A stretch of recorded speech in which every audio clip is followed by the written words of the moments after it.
तसं नसतं तर त्यांना एक्सटेन्शनवर एक्सटेन्शन दिलं नसतं ना, संघाच्या दबावामुळे दिलंय. ते तिथे काय दुर्लक्ष.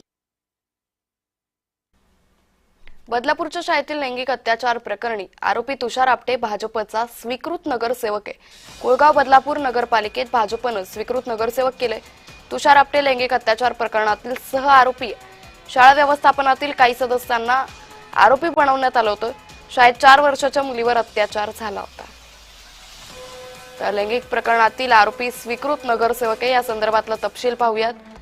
तुषार आपटे बदलापूर बाल लैंगिक अत्याचार प्रकरणातील सह आरोपी आहे. आरोपी तुषार आपटे कुळगाव बदलापूर नगरपालिकेत. आपटेची भाजप स्वीकृत नगरसेवकपदी निवड झाली आहे.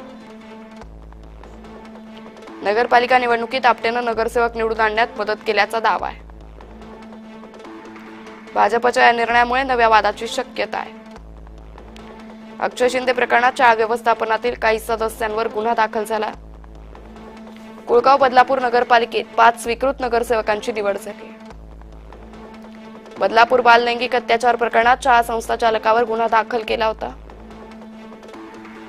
तुषार आपटे फरार होता, मात्र 44 दिवसांनंतर त्याला पोलिसांनी ताब्यात घेतलं. तुषार आपटेला अवघ्या 48 तासात जामीन मिळाला होता. लैंगिक अत्याचार प्रकरणी भाजपनं बक्षीस दिलंय का? भविष्यात आशांनाही क्लीन चिट देतील.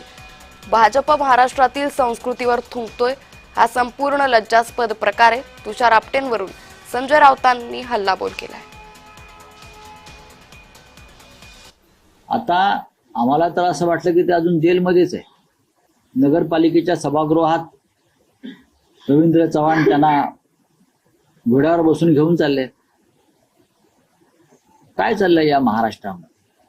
आता इथे जे आपटे नावाचे गृहस्थ आहेत, RSS आणि भाजपशी संबंधित, त्यांना लैंगिक अत्याचाराबद्दल काय भाजपने बक्षीस दिलंय का?